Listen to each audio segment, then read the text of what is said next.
What you do when in public someone starts kissing in front of you. It depends on the context. If it's strangers, I would just ignore them and mind my own business. If it's friends and it's a small peck, I'm like, oh, good for them, that's nice. If it's friends and they start heavy petting and making out in group conversation, I think that their relationship is probably unstable. Healthy couples, at my age, which is 30s, don't break out into random sexual displays with other friends around in public if everything is okay at home. Nothing wrong with a kiss.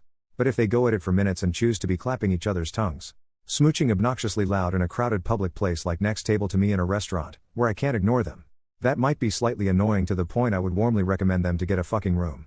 Lol. I'm really not being mean when I ask this. But out of curiosity. How old are you up? As an adult, I don't even think twice about it. If it's a normal kiss in what seems like a sweet moment, I may even think, oh, good for them. If it's excessive, I may think, really? Right here? Regardless, I just ignore it and keep it pushing. I lock onto them. And watch to feel the level of passion and love that radiates from their lips connecting. If it is of a sufficient level, I will slowly walk towards them, maintaining my gaze on their intertwining lip love.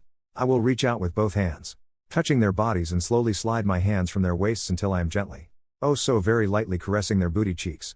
I move my face in closer, extending out my slippery, wet approving tongue. And I start to lick their lips while they kiss like snackety-snack stuck in a slow-mo time distortion bubble. As my tongue makes contact, I give both bottoms a squeeze. What are your thoughts on cheese fries?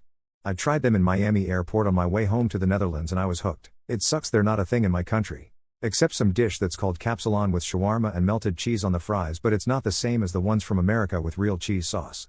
It's gonna be a rare no from me. Love fries. Love cheese. Can't see those two together. I don't mind it, especially with some bacon bits, but in general I'll much rather have my fries be sauced. Honestly, I hate soggy fries more than anything, so even though fries and cheese are both loves of mine, they can never be one. Phenomenal. Especially when the cheese in question is white queso. And the fries we speak of are of the curly or waffle variety. And it's imperative to have a bucket of ranch on the side. I love the idea of them. But in reality, they are usually quite soggy. I prefer nachos with melted cheese. Keeps the crunch. Animal-style fries from In-N-Out though, insanely good. I love cheese fries, but honestly it depends on where they're from. The nacho cheese fries from Taco Bell are superior. Whatever. I'm getting cheese fries. Regina George. Had to Google this and it's gonna be a no from me. Not a fan of fries. And they just look like too much, like I'd eat one and it'd be so heavy and greasy I'd be full for half a day. They're not something I would eat more than, say, once or twice a year. But they're good. I'm assuming we're talking about homemade fries and not the fast food version, which I would never eat. They are magical. Cheese sauce, nacho cheese, queso, shredded cheese, yes to all. Chili cheese fries, yum. Homemade fries, sure. Restaurant fries, certainly. What's the scariest thing that has ever happened to you during broad daylight? Back in 1981 I was working for Central Numismatico. The peso had fallen in value and was worth more in scrap than face value. Consequently, I was smuggling it into the United States, some gold coins, once in a while. I was supposed to meet some Jewish couriers to pick up some gold coins on the down low, was to meet them in an alley about a half a mile from the capital in downtown Mexico City. I walked around the corner where I was supposed to meet them and they were all dead. Needless to say, I was out of there like a bat out of hell. Seems that they had taken those from another vendor. You didn't take kindly to it. I was late because an ice truck was unloading and I had to cross the street to get around it. Alas. My mind draws a blank. The closest I can come to is a bridge jumper a few years ago. He didn't jump eventually. But myself and several others managed to coax him back and sat him down until police came. The poor man was a wreck and at the end of his tether. I truly felt for him and I couldn't even imagine what would have happened if he jumped. I wasn't able to stay and give a report as I was working and needed to get back to the office. But I gave another witness my card in case I was needed. Never got a call though. I hope the guy's okay.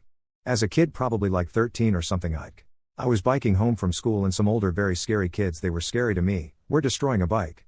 I assumed they just stole a bike and smashed it. Anyways, I biked past them and a few seconds later they went on their moped, like a small motorbike if you didn't know, cause I didn't, and started driving towards me.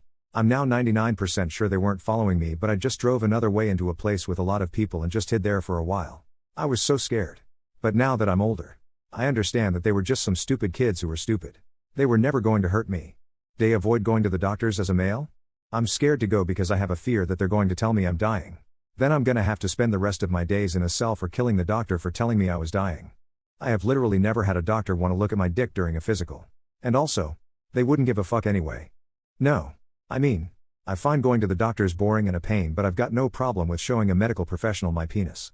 By the time they're a qualified GP, they've seen that many dicks, big, small, shriveled, accidentally erect, etc. Who cares? That I know they'll just see it as a stick of meat. I have issues with social anxiety and fear of causing cringiness, but weirdly not with doctors because I know they're unembarrassable. Men and women refuse to see a healthcare professional because of insecurities with their bodies all the time. As someone who works within healthcare, I can honestly say, none of them care about whatever your hang-up is unless it's relevant to your treatment. They won't be looking judging. It is literally just their job and they aren't comparing.